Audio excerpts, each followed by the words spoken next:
Hello, and welcome to the Old Farm Bus Podcast. This is the back of the bus session.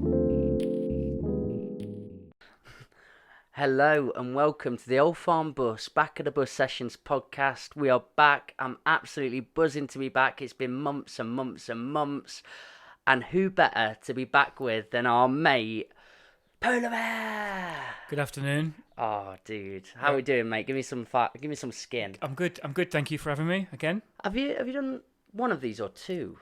So would this be number 3? I think this is 3. Oh, my God, I think that we started one and we talked, and then we kind of touched on fatherhood a little bit, something more family, and then you were like, right, I want to have another chat about this, and it was just fun. So I think that's what I want to say. I don't fully remember, say the truth. I can't listen back to my own voice. We're gonna have a series of them, mate. I've had the best response I've ever had from podcasts during your episodes. Oh yeah, yeah, yes. Honestly, yeah, really good, especially from dads. Oh yeah. Do you get dads coming to you much to talk about? Because no, not really. I mean, poetry. Oh well, wicked. I mean, yeah, sometimes. I think you know what, truth, more now via the books and stuff. I think. And doing some events recently, there've been some dads come up with their kids, because I always try and write things that I want them to be shared together. So I'm not just thinking of me at 8. I'm thinking of me now. Do you know what I mean? So it's that thing of hopefully it's a bit for everyone in that kind of way. And it was from the bat. You've just mentioned it. Yeah. Got a book out, mate. There is a book out. There is a book out. I'm very good at plugging people. Look at that. You're rotating like QVC. I like it. Shopping channel. Bit too fast, mate. Wicked. It's a good sized book. Yeah, because it's written in these little chunks. They call it like a verse novel. All that means is basically they're like pieces. Some of them are longer, some of them are shorter, but each one needs its own space. Oh, so it's not that it's like Do you have any which just have literally a line on the page? Couple. There's a couple of images, couple of like repetition things. Some of them are just dialogue. Some of them are thoughts. So it's basically it just follows one boy. The original plan, it's called Stand Up Ferran Burke. So the original plan was, I wanted to. All my books normally they take place over like a kind of finite period of time, like a summer or like 2 weeks at the end of school, and I wanted to go broader than that and longer. So the original plan was to write basically the whole of secondary school, follow one boy for secondary school. Then I was going to write that in order. And then mess around with it. So you might have like a bit from year 10, then a bit from year 7, a bit from year 11.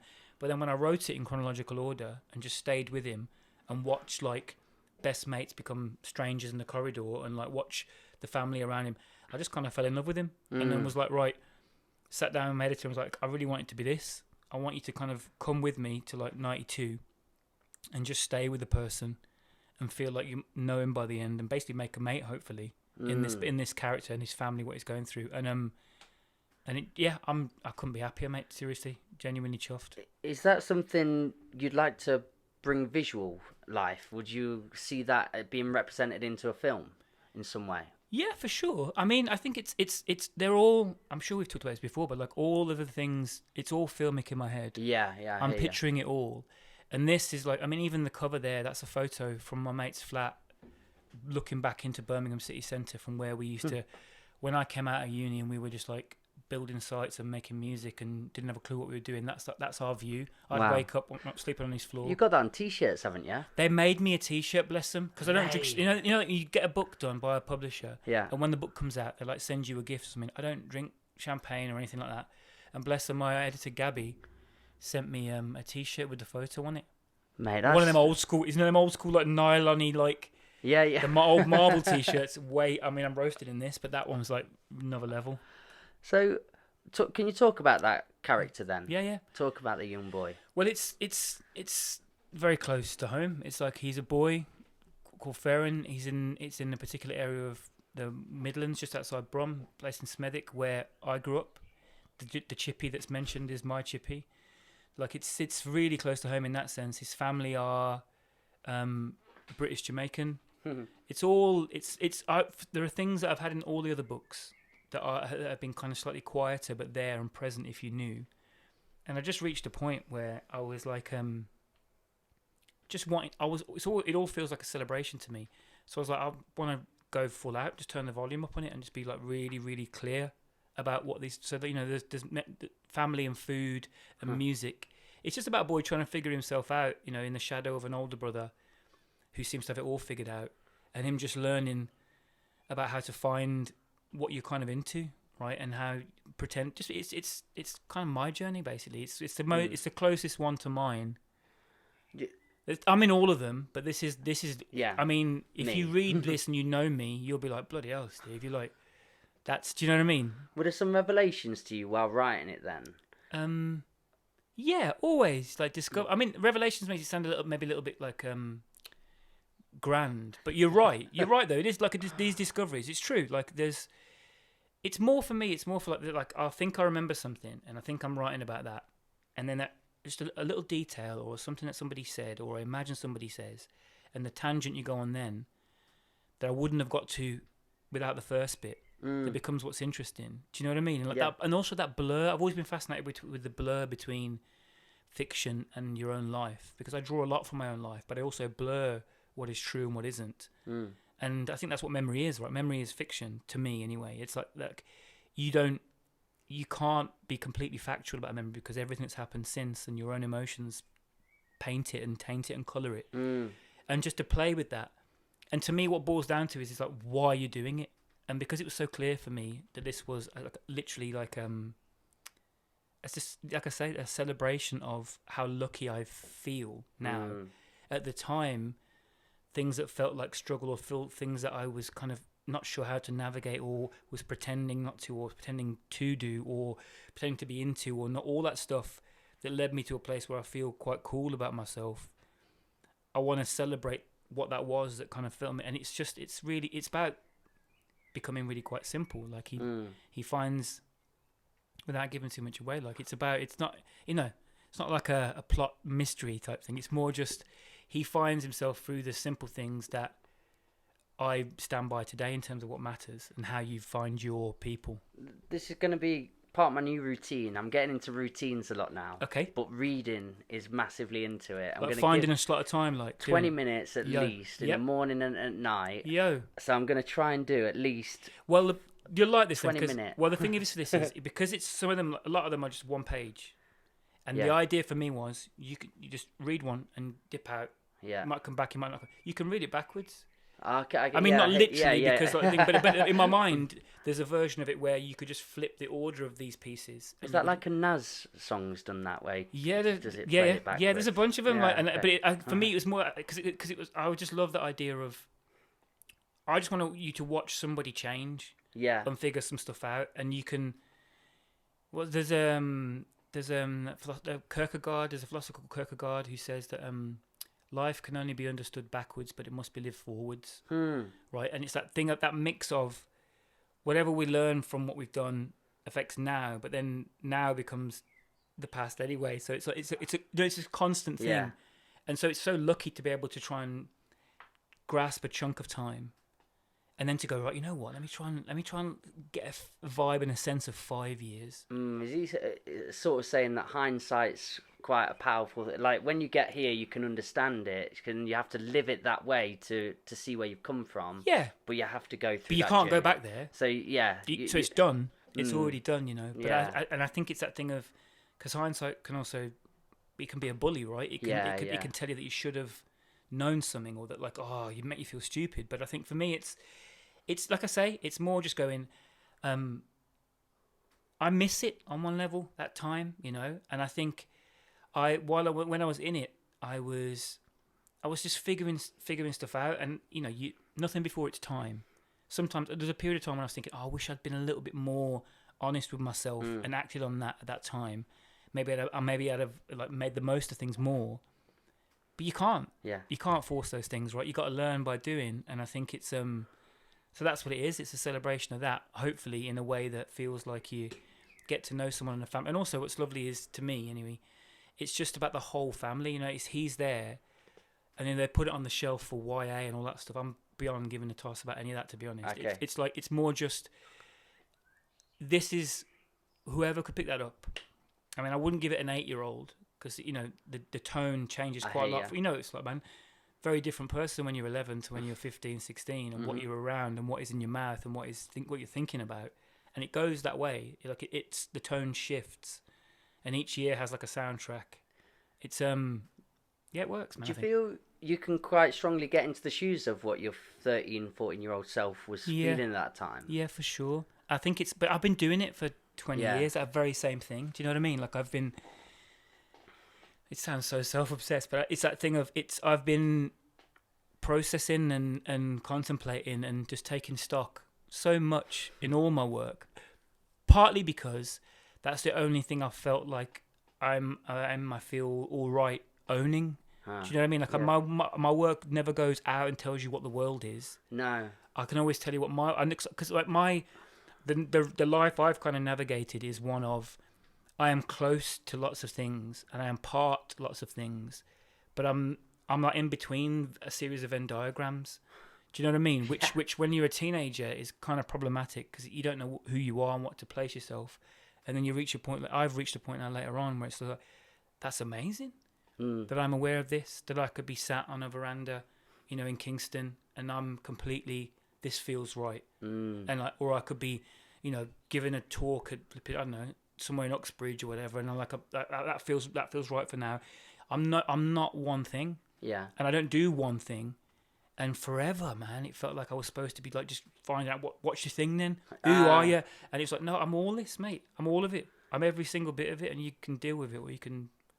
Where was that imposed upon you? Because the other podcast we spoke, it was quite just an open space really at home, and home. Stories were being shared and stuff. Home is fine. It's more the world. Yeah, okay. It's more institutions. It's school. It's workplace. It's societal. Like it's like, oh, and like, what are you allowed to do? Simple. I'll be blunt now. Like simple things, like right. So I'm mixed race, but I got blue eyes, and like so you would not know. Mm-hmm. There are certain situations where that affords me massive privilege and entitlement based on systemic things which are problematic. And there are other situations where it turns my stomach, right? And like where like there are situations where I feel like I need people to know, like almost like a desperate thing of realizing like I need you to know, but I can't shout that because that's not the way that feels right to come out. So everything is like just hints or references, hoping that anyone of a similar thing will know it. Do you know what I mean? And so forever, for a long time at least, I felt like I was pretending. Like there were situations where I knew that if people were aware of that, it would be problematic, and so I hid it. Right, and then over time, hated myself for doing that, and wished that I hadn't. Hiding a big part of who you were. Yeah, who I really am, to be honest. Where I feel the happiest and where I feel the most comfortable. Like, and it's like simple, stupid stuff, like But then it's not that simple either, because I did every now and again like jumping up and down to Oasis. Yeah. But when I felt most at ease and most true to myself is when I come home and I change back into my real clothes. So you did feel you had to amalgamate yourself completely, quite a lot. mate. It was dog eat dog, really, particularly back there, and that's without any just share their reference and shit. points. Of course, like it makes sense now. You're saying it now. I put myself in that position now, thinking about it. I'm sure I've never seen it in that way. But I'm sure everybody does it. Like it's that thing of like and that's without camera phones or whatever. But it was a different kind of thing. Now it's like you can't turn it off, but then you could turn it off because you could retreat home and you could squirrel yourself away to a degree, but you were just left with your own. And also, it could get really, really dark. Like people, you know what I mean? Like I was around some people. Like it's just not the one at all. Like not people that were just angry, embittered, nasty people were around. So I was scared. I was scared a lot. And then families start leaving and moving to different cities or moving back to Jamaica and leaving. So you've got less and less of that kind of base. So it's just, it's just you, your mum and sister, and a bit of family, a few cousins. But it's not safe. Is the truth of it. It wasn't safe. It wouldn't have been safe to show it in a lot of situations I was in at school when there's like 4 black kids in the school. Yeah. And you're like, right, okay.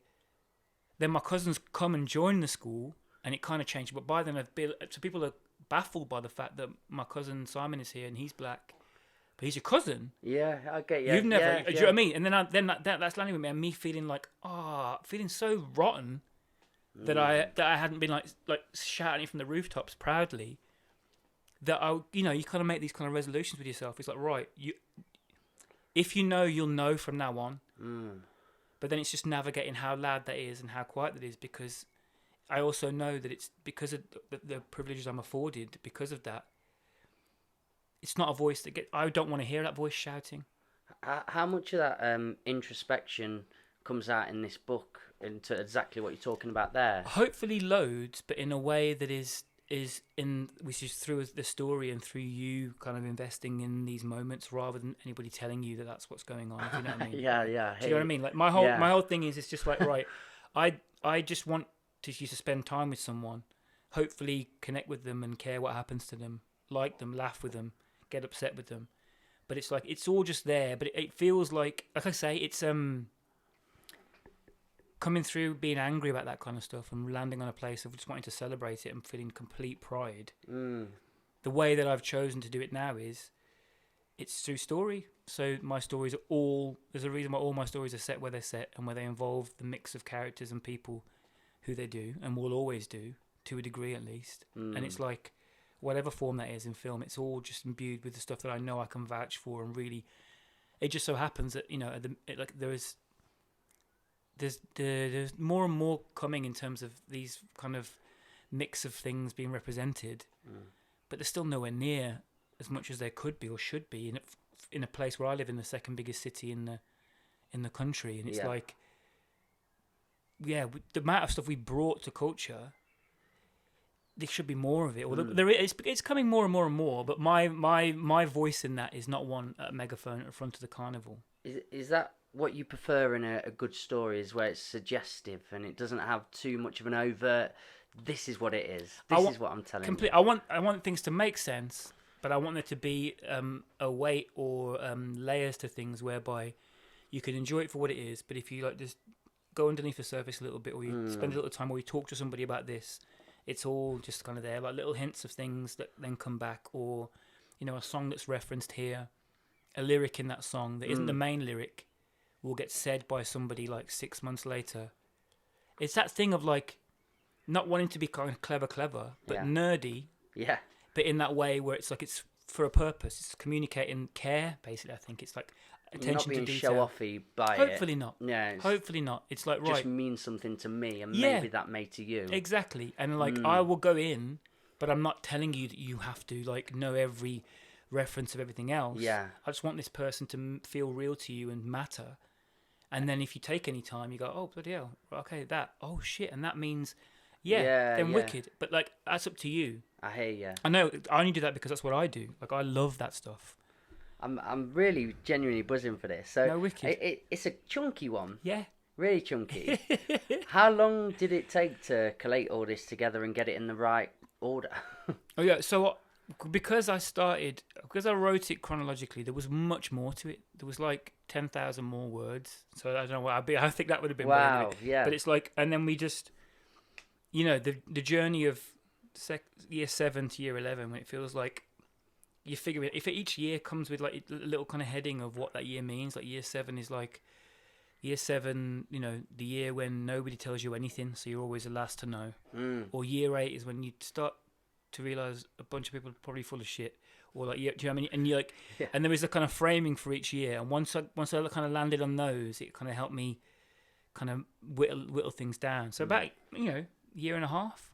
It's a perfect book for, because you go into education, you do a lot of teaching, but when you're devising your set list, you're very mindful then of what I want them to get across and what I want these to get across. So I saw you doing Waterstones recently, were you? Or... Yeah, that was for the collection. Do you remember I brought one? I'm sure the Chronicle thing. When they published it, that was for a launch for that. Oh, I thought I'd seen you at a bookshop as well. Yeah, we did a launch for this at a bookshop in the area, which didn't exist when I was a kid, but it's now there. And that was like, imagine nostalgia to the nth degree kind of thing. It was gorgeous, a room full of friends and family. The chippy in the book is across the road from where we are. We're sitting there, my mum's there, my cousins are there. And I've just got people talking about memories, about stuff. And were you performing some of the pieces? I read a couple of things out. My mind was just thinking, there's so much to take, and there's so many different parts of that person's life. Yeah. How do you devise a set for an audience there? Yeah. Well, I genuinely don't. It's a simple answer. It's that thing of like, right, I know, I talk a bit about it. I try and share something from the different years. You get a sense of where somebody is, the voice over the 5 years.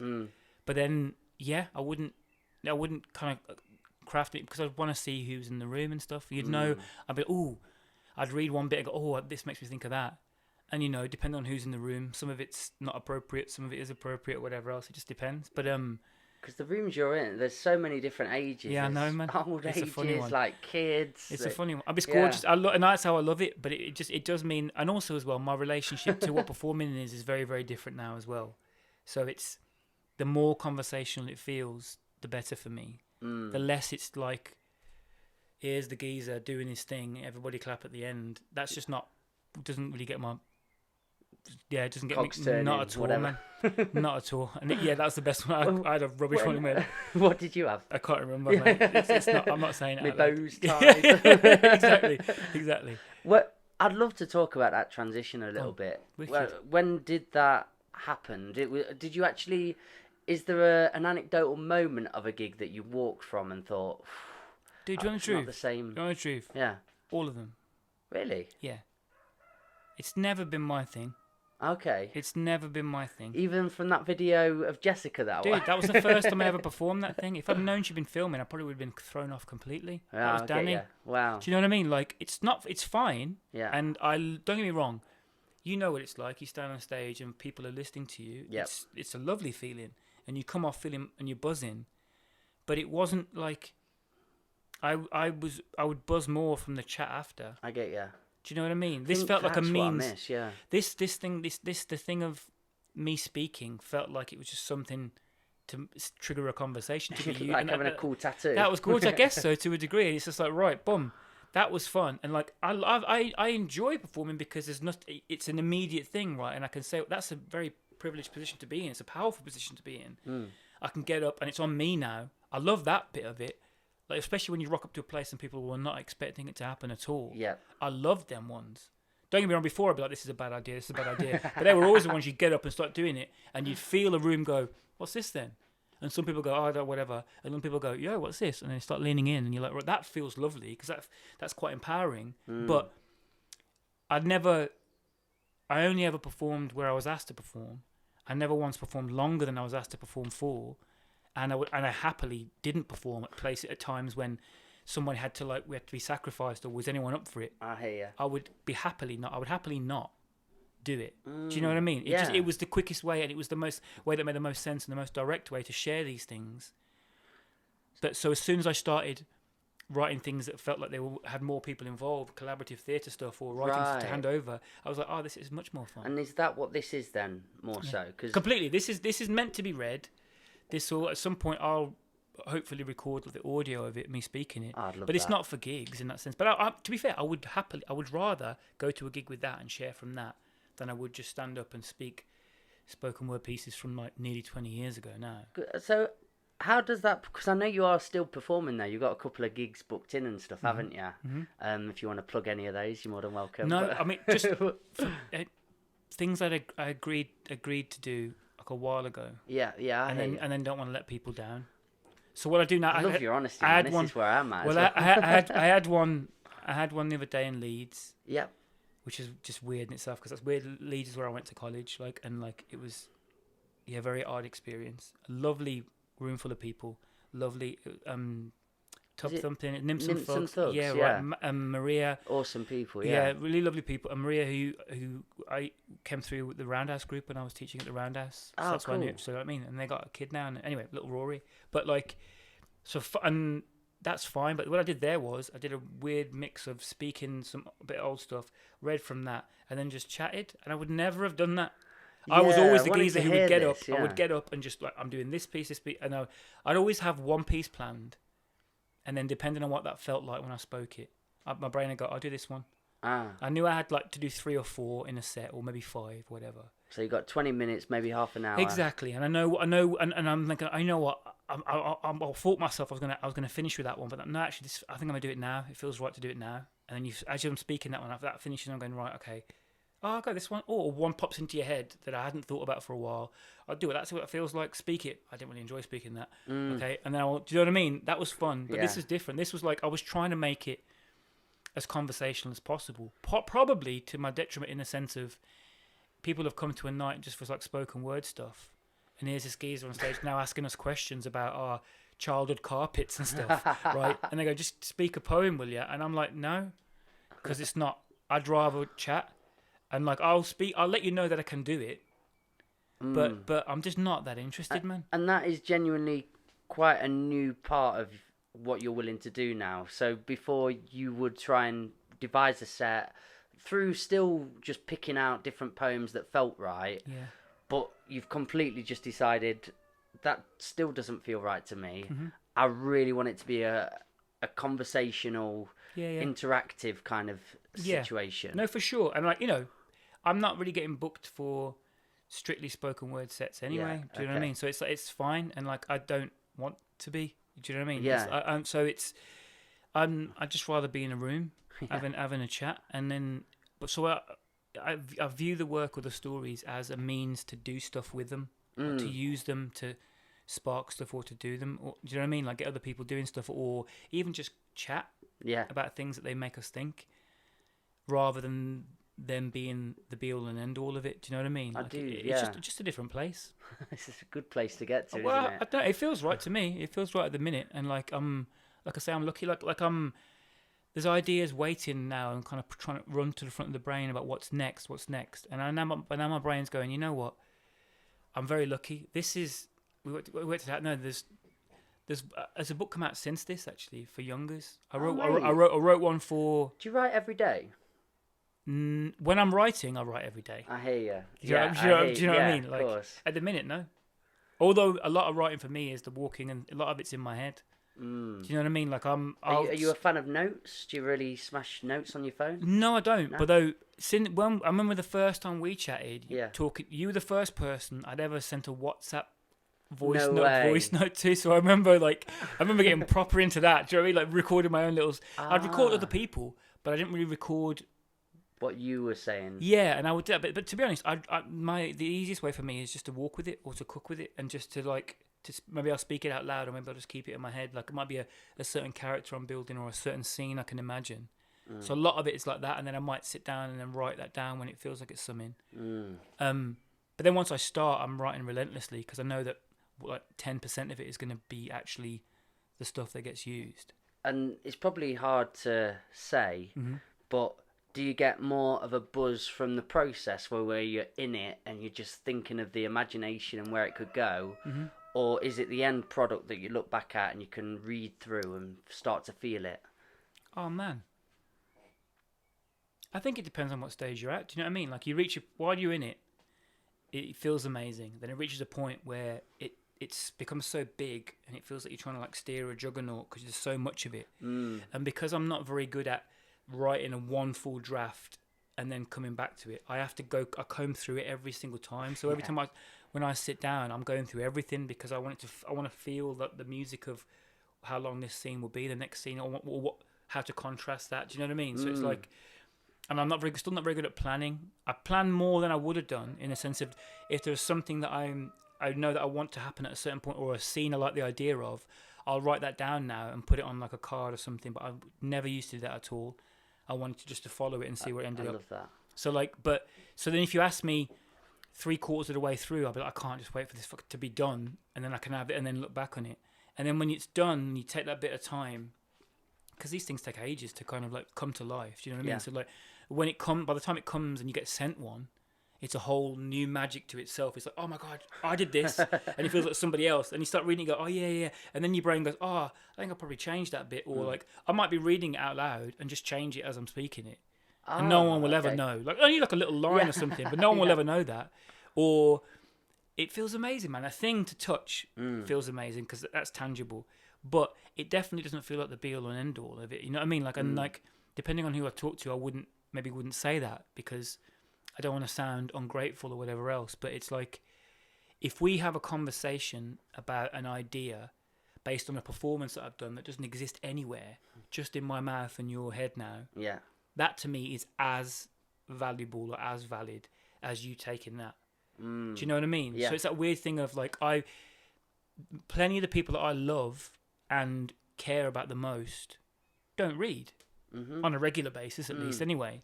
Right, and I don't think that they're less valid or less interesting or because of that. It's just not where they're in. I will sit with them and have a conversation and eat a meal and feel as satisfied as I do when I've read. I just like to read. Yeah. So do you know what I mean? So if we meet and reading's your thing, then wicked. But if it's not, cool too. Do you know what I mean? I think that's depending on who you're talking to, there is like a kind of pyramid of the form that things take. Yeah. It's like that thing of page and stage, all that bollocks, right? It's like the thing of who gives a toss. But some people genuinely do. Page and And stage, you go like, yeah. right, if you speak it out, oh, he's a rapper or he's a slam, whatever. Oh, yeah. Okay, and then we've got, now and I'm a serious poet. Fine. Whatever, mate. It's absolutely fine. Do you know what I mean? Like, Do your thing. Exactly. Whatever blows your hair back. But Yeah. don't like. Come on, man. It's just words. Like, do you know what I mean? And don't get me wrong. It's a weird thing. I've been having lots of conversations. Sorry, I'm rambling now. No, but I'm loving this. There's something I've been A something new phrase for me as well. Something wicked. Yeah, I won't say what I was going to say before. There's something I've kind of landed on recently. Is that sense of just things being exactly the same, quite contradictory, but at the same time. Like I can think something matters like more than anything, and also not care about it at exactly the same time. And I hope that doesn't sound weird. What I mean is like I make something matter. Yeah. Right. But at the same time, I can go, it's silly, isn't it? I wrote some words down, and that's not undermining it. Yeah. To me, at least, it's not. To some people, it might be undermining it. But I'm like, no. If I make this is what I keep saying, and this pisses people off now, right? There's a book that I took ages to write. Has been edited by an editor, has been printed and put together, right, and manufactured and right, boom, amazing.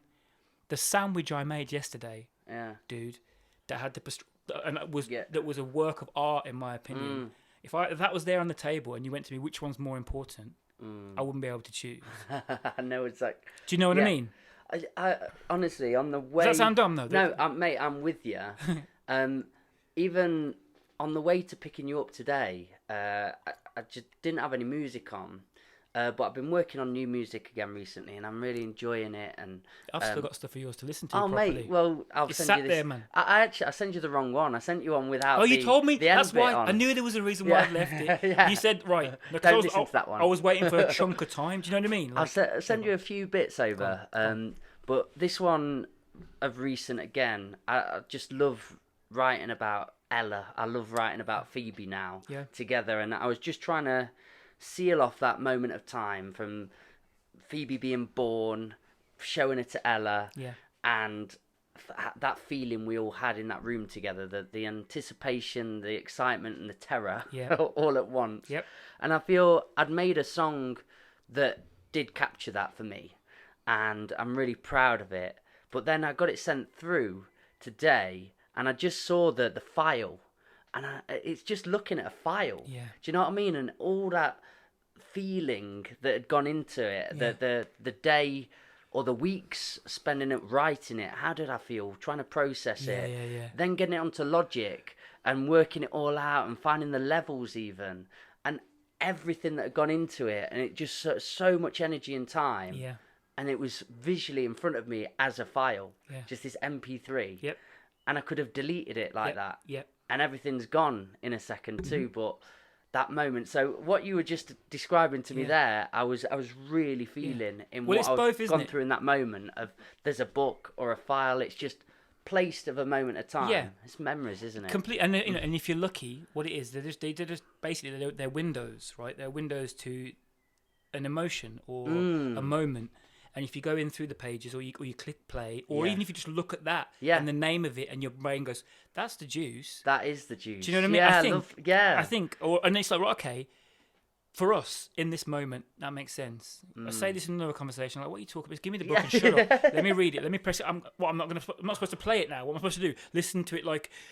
Whatever it is, however you come in is fine. It's not even enough to deduce it as a feeling. It's more than that, even, completely. Isn't it? Like you say, I was trying to think of it. Is it a feeling it gives me? It's more than that. It's more than one feeling, maybe. Do you know what I mean? It's like it's the comfort of it. It's the satisfaction. It's the pride of knowing that you made it. Yes. It's the beauty of going, I think I encapsulated something there. Also, it's like the risk of shit. It's all those things. I'll capture this moment now. I will make sure I snippet this bit because I like that. Wicked. But it's all there is, really. I think it's all there is, right? And I think it's what it does is it's I'm finding at least it's just a real leveler, because what it means is Like you were talking before on the bus about that kind of reaching a point where like things were kind of building up and needing to kind of like, if you didn't say something or do something, it was kind of, and like, right, things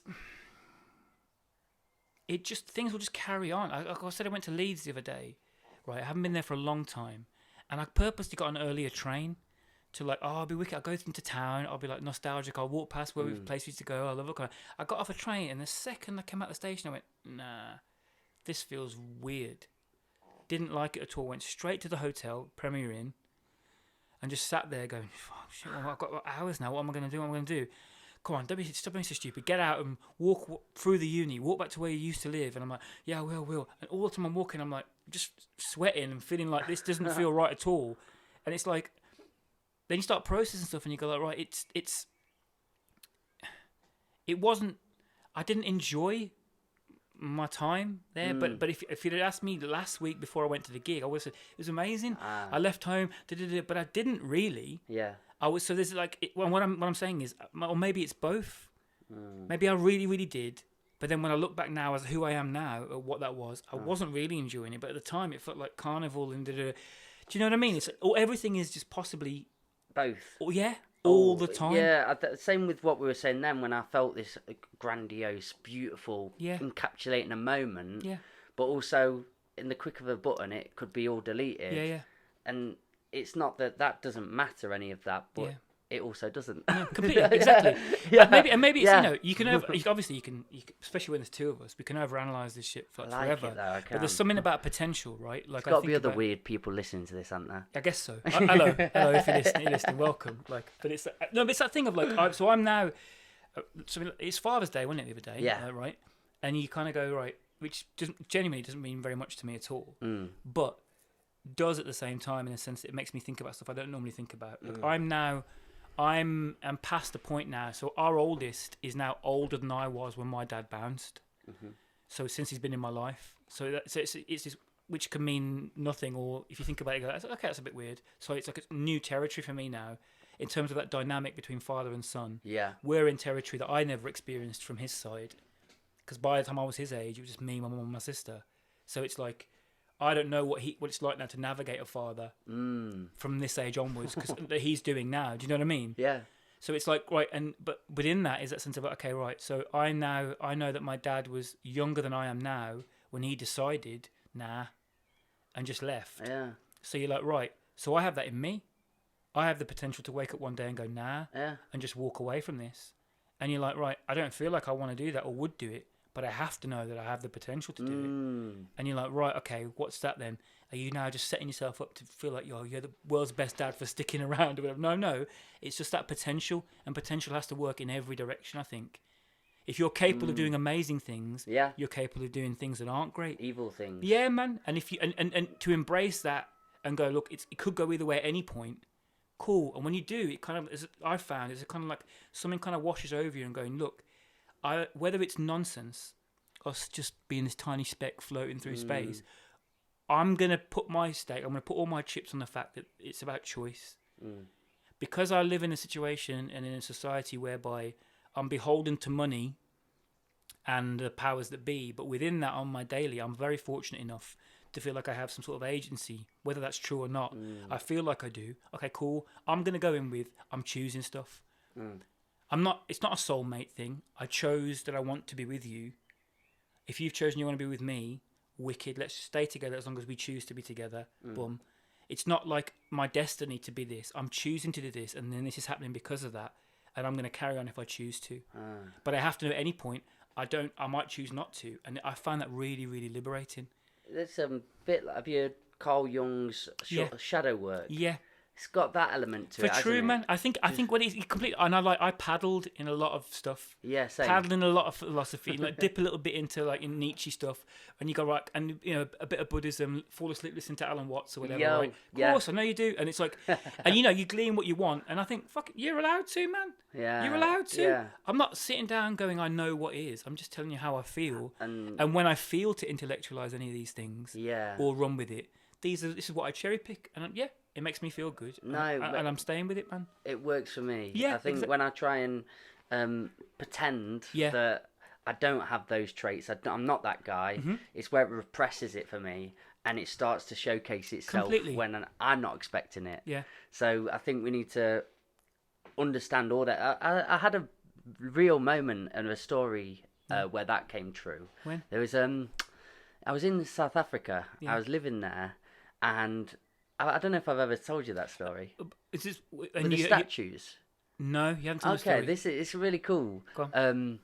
But and I suppose there's so many layers to this story where when they were taking down the statues, I had a very different spin to what all my friends were saying because this was such a visual moment for me. Yeah. But I went to a small town, I think it was Bulangula in South Africa, and they were having they directed all these statues for an art exhibition. Yeah. And I was sort of very much in this community. I'd not been going out much, and I wanted to go there. I was like, don't go out on your own, don't do that. But I'm so glad I did. But when I first turned up, I saw the statues, and the first one I came to, no word of a lie, was Adolf Hitler. Yeah. And I was like, okay. And then I went around and I see Stalin. But then I go around more, and there's Nelson Mandela, and there's so many moments of history all around this area, and they're all sort of dotted about in what I thought was quite random. Yeah. But then you look around, you get to a certain point, and they're all facing one another from certain ways. And then you went up to each of the plaques that they've got, and it said the line between good and evil runs through every human heart. Yeah. I remember seeing that and thinking, oh my God, there was the capacity in all of these people to be the most wonderful or the most terrifying, terrible people of time. And that sort of rang in me then. I was like, I was just human. Yeah. That's all we are. Yeah. And it's sort of a path that you go down, isn't it? But I just remember that moment thinking, seeing that the worst person, the worst people in history and the people that came to stop all that terror in the same place was quite amazing for me. Yeah, yeah. So when It they rarely were, happens, when I they were guess, right? ripping down statues and so on, I thought, I had a real learnt experience from that. Yeah. I don't know. That was my little moment. That makes sense, but it makes sense. And also, I guess there's something about like The line between good and evil runs through every human heart. yeah, but also like who gets put on like pedestals and like whether it's Yeah, famous true. people or in your own life or whatever, like what you do. And I mean, I'm not a big believer in like the kind of the idea of like the genius artist, right? I just don't buy into it at all. Like that someone is there might be a genius work of art, Yeah. but I don't believe it. I believe anyone is capable of doing something that just resonates properly. And you go, okay, that's ridiculous. Beethoven, okay, right. We're not talking about technique. I'm talking about you could make something or you could share something out of the blue that just hits somebody in the heart or the head or the kind of in the spirit. Yeah. And you're like, bam, what's that? To my mind, that would be that would be genius. You know, right? And I've had those moments where I've been hit in the heart from 7-year-olds in workshops through to grandparents to dinner ladies to like the geezer in the queue for the bus. And it's like, right, I'm not trying to be facetious or like downplay anything, but the idea of lifting people up as I'm just not into it, man. I'm not into it. Yeah. I'm like, if we're not in it together, and I guess it's a natural human thing, isn't it, to want, because it gives you like a sense of purpose or point, but that there is like kind of majesty in certain Places people that you it's can like get deified to. business. Yeah, I guess so to a degree, but it's just like I'd rather just look. Let's be in it. Let's be in it and be trying to be feeling good. All right, is there a state where all of us can feel good? Don't know. Okay, right, where we need some space where there can be different ways to feel good, and you can migrate towards what that is. But I'm not having this hierarchical. I'm not into it, man. I'm not into it at all, and it extends to all walks of life. And it's really funny because it's going back to that relationship with like the stage or the thing. Small time, obviously, but even walking up to the front and going up some steps and standing there in front of people, elevated. Not into it. I'm just not into it, and it's like I'm not into Probably watching why I it. enjoy working with you a lot. Maybe. That's what emanates. That's what comes across in your energy. Yeah. Is I'm just genuinely here to enjoy it and capture some of those moments, hopefully. Yeah. And even if not. For sure. And that alleviates a lot of stresses too, doesn't Completely. it? But simple stuff as well. I like man. that. Simple stuff as well. It's like, right, if we're going to share if we're going to share it, why aren't we all in the round, right? And why am I on a different level? Yeah. Right, what am I saying? I'm saying to you that I am above you in this moment. don't get me wrong, it's consensual in the sense of I've come because I want to be entertained by the person who has done something as maybe I don't know. I don't overanalyze it because I don't find it that interesting, if I'm honest. I hear you. Yeah. Do you know what I mean? So it's like I don't go to many gigs. I love music. I love moments. I love art. I love ingesting stuff. But I don't like that transactional relationship of it. I don't like I've come for this. All hail, you do this. Yeah. It's just not my thing. But I get the energy and I get the charge and the tribal feel of it. It just doesn't make me feel comfortable. I was trying to reflect for myself then, and I think I have had them wowed moments. Yeah.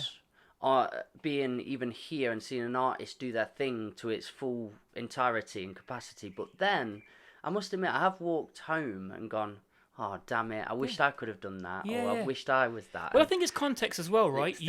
Feeling really inspired, but also feeling not enough. Completely, to a degree, right? And it's also, but obviously, it's not as binary because it's like you make all these judgments about people's motivations or their intention behind something, and there are people who genuinely want that pedestal and dream about it and get to it and maintain it and want that. Do you know what I mean? I want to be the star or whatever else. Fine, absolutely fine, because there are plenty of people who want that as well. They want to have that. They want to idolize the star. Look, that's absolutely brilliant. But I don't like the fact that it feels like that's the only option of something. When you create something, like, there's a very linear path. Exactly. Look how many people you know who do amazing work, who are massively creative. Look at the fact that teachers don't view themselves as creative. Yeah, that's true. We're in schools all the time, and you're like, oh, I'm not a creative, I'm a teacher. I'm like, that's literally the most creative position in the world. Yeah. Because you have to manage 30 minds at the same time, doing stuff that neither of you really want to do in a way that hopefully keeps us involved into a point where we're working towards this thing, but we're also thinking about the world and we've got to bring our own shit and all that into... Come on, man. Yeah. There's nobody juggling more. No. Do you know what I mean? No, so it's like, right, it's just that kind of that language of like going... We could have got to undermine a little bit of these things, I think, in terms of the perceptions of it, because I don't think it doesn't ring true for me. And the question is like, well, how do you convey that? Without going off on rants and things. This would beg to differ. This is more of a rant. But do you know what I mean? I'm not usually like let me tell you what the way things are. Yeah. But it's like, so I just do it in a way that feels like if you've got an idea and you're 4, you're on a level. If you've got an idea and you're 104, or you can't speak English as your first language, if you've got an idea and it's in the mix and we connect, you're there, man. You are creative, same as me. The only difference is I've professionalized it because I've done it a couple of times and finished something and somebody, but like that's random anyway. I can't control that. Yeah. Do you know what I mean? I'm still making regardless. So a sort of question that springs... Sorry, man. Mate, I love it. A question that springs from that though is the editorial process. Do you work with an editor? Yeah. Because then we're saying it's all quite subjective. What is art? And what feels right to you. Yeah. How can you have somebody help edit that when they're not you? Well, and to my mind, and in my experience, a good editor taps into what you are trying to do, and with a slightly more objective eye, can kind of help you get to what you're trying to do. Because when you're trying to do something, invariably there's going to be a lot of fluff in it. You know what I mean? When you clean out your pockets, a bunch of shit comes out. Not just the stuff that you want. Do you know what I mean? It's like, right... They help you get to what it is, and that's a series of questions. If you are saying this, you're taking too long to say it, mate. I hear you. If I don't know you, and I come into this, I open this thing. If what's exciting to you is to convey this to me, it feels at the minute like you're taking too much time, or you're presenting two things that are fighting for my attention. What do you want to do? So it becomes, the dialogue is not like, oh, you're doing this wrong. This could be better, or this could be shorter. That's the kind of superficial stuff on the back of what are you intending to do, and in like a theatrical sense or script development sense or dramaturgy they call it. It's not, a director is like has a vision that everyone serves this vision of the director what they want it to be. A dramaturg, which to me is much more interesting, is someone who crafts and helps the creators get to the heart of a story, becomes one of those creators, and then you start working together. If we're doing this, or if we take it that way.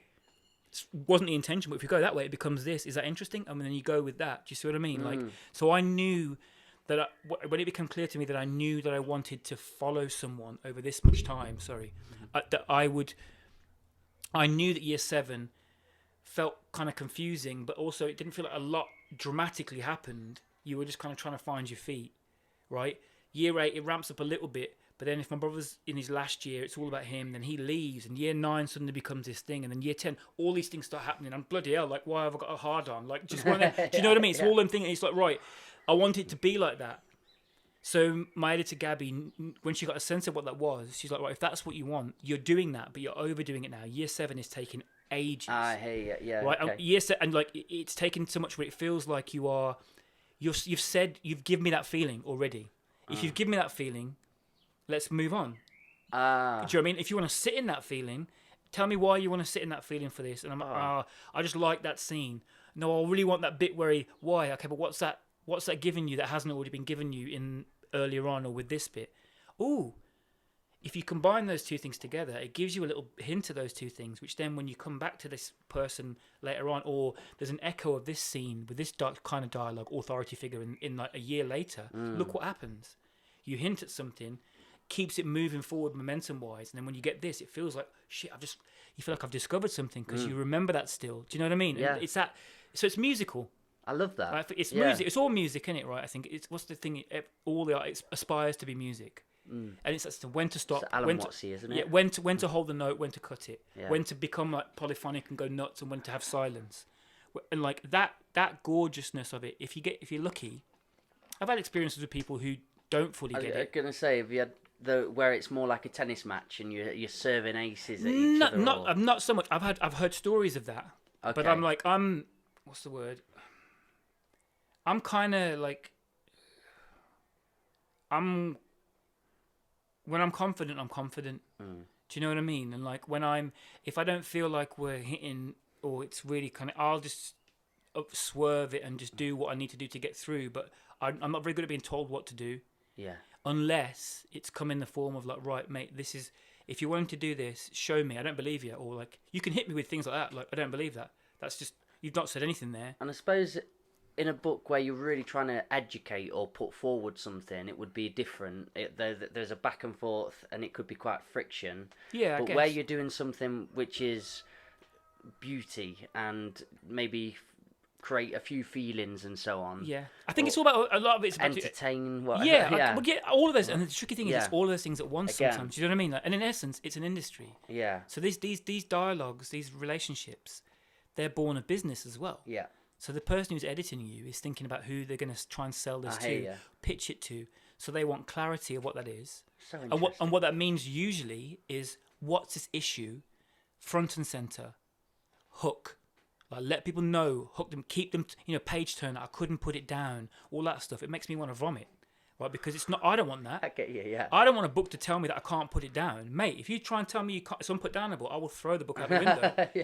I can put it down. I can burn it, actually, if you want me to. Do you know what I mean? And it's like, that's just that's my own defensive nature. Yeah. So I don't want to create things that feel like, I want you to feel... contrived to some degree. Yeah, and that's fine, because people, people have said it about my work as well, like, especially the books. I thought it'd be this. I picked this up thinking it'd be this, not into it, because it wasn't what you were expecting it to be. And I'm like, I know. That was the plan. The plan was you would come in and meet somebody and watch somebody go through some stuff and hopefully care about them. But if you can, I want, sometimes I get it. Some people, I just want to watch some action now. I want to watch some things blow up. I get that.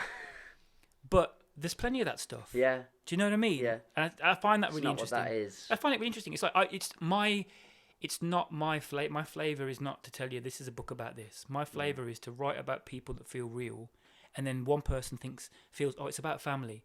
This person feels it's a coming of age thing. I mean, technically, it's a period drama. Yeah. You think about it. I'm calling it a period drama coming of age story. And people are like, what is it, like Edwardian? I'm like, nah, man, 90s Birmingham. Mate. Do you know what I mean? Like, yeah. I don't care really, Mike. It's one of them ones. It's like if I'm lucky to get it written and it gets published, and beyond that. Do you feel with that editor and the process with it, did you both create exactly what it wanted to be? Have you harmonised that? I have worked. My editor Gabby, who I've worked with before on things. Okay. I really like her because we can sit down and have a conversation.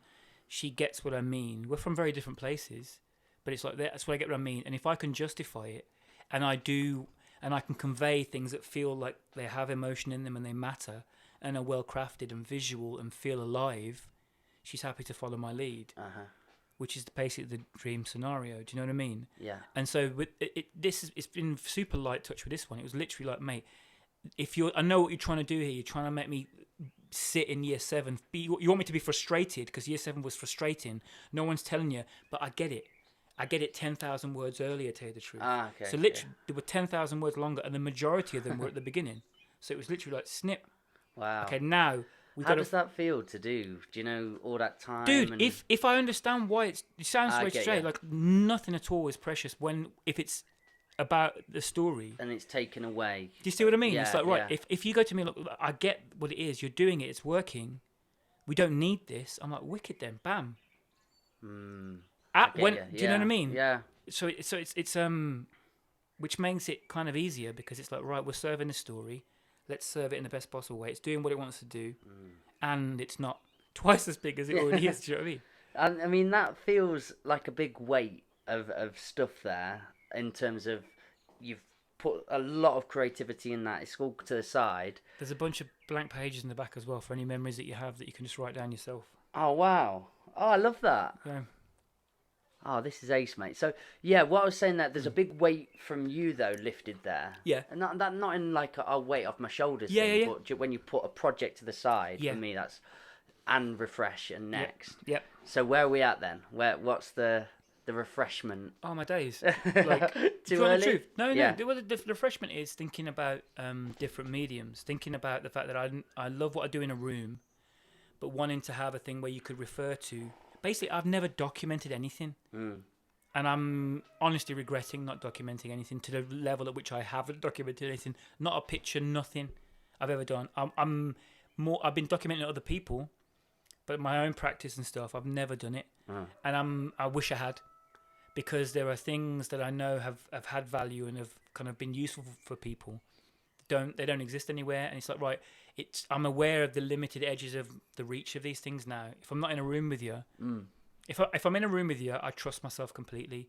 But I want there to be more. I want there to be able to choose to kind of engage with that kind of energy or whatever else at 4 a.m. or in another country or whatever else. So I'm working on ostensibly building a channel, I guess, but like formulating a site which will be like a bunch of part like vloggy process stuff, like whatever I'm working on, I'll be sharing. Part kind of prompts for stuff.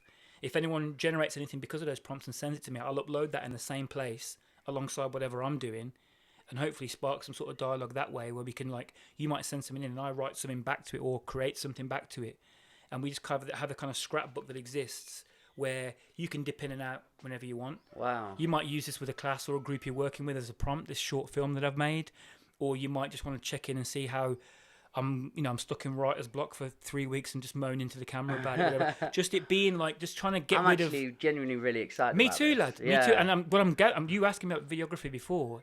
I've been close to it and watched it. It's long, and it's like I'm so impulsive, and as it's we were like, discussing before, a lot of heartache. Yeah, to it. completely possible mistakes and stuff. Yeah. And like, I've got to learn all this stuff, Yeah. but I want to learn it. I'm at a point now where I want to share it. Yeah. So there's as much least space, so as little space between somebody who's never done it before and me as possible. So you see the process. So if you want to have a go, you can feel like you have a go and not feel, I can't do that yet. I'm not allowed. Do you know what I mean? Yeah. Like, the whole thing about the stage, it's like the same thing, just getting rid of that stage and going, boom. Don't get me wrong. When I go in, as I will document, when I go in, I really go in and I go full nerdy on it. If you want to come, if you think you're ready, come on, let's do it properly. And you've got to really submerge yourself in it and craft it and like be on it. But everyone's allowed whenever they want, however they want. And here's how I do it. YouTube mainly? It'll be a site, I guess, with probably have to be embedded, because the whole thing about having your videos just on your site is long, I'm finding out. Yeah. It's a nightmare. So ostensibly, yeah, it'll be a YouTube channel, but the site will house the channel in it, I guess, but then have a couple more pages, one of which is be like a more kind of me sharing my process and philosophies and stuff and pedagogy about how I think story can be used in particularly educational settings. And then the other one will be anything that anyone sends in in the same place. Do you know what I mean? That's the plan. And I want to have a version of it by September. Ooh. That's the plan. It's amazing. That's the plan, yeah. Podcast? as well. Yeah, whenever. Yeah, completely. Like, and yeah, definitely. Like, Yeah. I've been recording my mom and talking through her life story, and like anything goes that can be housed there. Yeah. Do you know what I mean? That could be documented images of visual stuff. It could be audio. It might be links to playlists. It might be like, embedded things about a lecture. It might just be a bit of writing. It might be a vlog. It might be whatever it is. It's there. And when I'm, if I'm writing a book that's been commissioned, or I'm working on a TV thing or whatever else, it will be in the same place as it is with Jamal, who's in year 9, who's been talking about, he's drawing like just basketball gear he wants to design and creating a character for that. That'll be in the same place, on the same level, and with the same amount of value, as it were. Do you know what I mean? That's the plan. Yeah. That's the plan. Taking away again that you don't like hierarchy. Trying to. Not a big fan of it. But different strokes. Yeah. Different strokes, different folks. What is it? Whatever blows your hair back. It's not mine. I think it's from Ferris Bueller or something. I can't remember. But yeah. Well, dude, we're ready for session. Oh, mate. It's time for session. I can put my shoes we're on about... Yeah, shoes off. I have my shoes off. Sorry. What a dude. The book. Where can people get it then? It's called Stand Up Ferran Burke, and you can get it wherever you get books. Preferably. I mean, if you can swerve Amazon, then swerve Amazon. But all good bookshops, they could allow the audio one, or you can get them online. Yeah. Would you say read from the start or go backwards? Where do you think? I would start from the beginning, Yeah. follow him through, and if you like him, leave it a bit of time, then just go in like random places and see if it has a different kind of connection with you. But for me, the fun of watching somebody over that course of time, I'm chuffed with it, mate. I really am. A bit of a tap in, tap out. Yeah, exactly. Pick it up, put it down. Any in there that you could do? There's like a really quick one. Let's have a look. Go on. Come on, let's have a look what we got. Right. Oh, I know. Where are we? There's loads. Hold on. Where's year 8? I know. I've thought of one. You can do a 10-minute one if you want, mate. No, I'm all in. I think where are we? There's one about. Where are we? Sorry, man. Can you? Oh yeah. Do you want me to fill space? Yeah. I want you to do that. Well, what year are we in? Here we go. Got it. Check what I Okay. did. That was smooth, wasn't it? All right. Double geography. We're supposed to be plotting a map between school and our houses. Si and Pav are sharing one ruler, getting well into it because they both live the same way. Our house is in the opposite direction, and I feel like the third wheel they don't really need. Or maybe I'm the unicycle and they're the stabilizers. I'm not sure. These are the kind of thoughts I keep to myself. Thoughts like, unless I join the army, not happening. When in my real life am I ever going to need to draw a map to scale? Or identify a site of longshore drift? Thoughts like, who cares if that cloud is cumulonimbus? Or what kind of rock you find on the beaches in Devon? What I would like to know is if everyone in here yawned at exactly the same time, could we suck enough oxygen out of the room to make Sir pass out so I could just press play on my Walkman, sit back and wait for the bell? We should have had that at the start. Cut it, splice it. Yeah. Just meaning, so I would have loved to have gone into all about your actual in school. I don't think we've done that podcast yet. No, man. Next one. Yeah. We always leave I only a bit talk of to you. I don't talk to gem, anyone don't we? else. We leave a seed and we're like, oh, parents Slick. in there. Slick. Let's talk about you in school next time. Man, well up for it. Yeah, well because I think we're very similar at school. I think there's definitely some overlap, eh? Mate, thank you for this. Nice I'll one, do boss. my bit.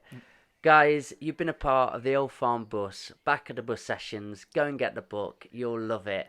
Big love to you all. I have absolutely loved being back here. So, thank you. And remember, be nice to one another, you beautiful set of buggers. See you later.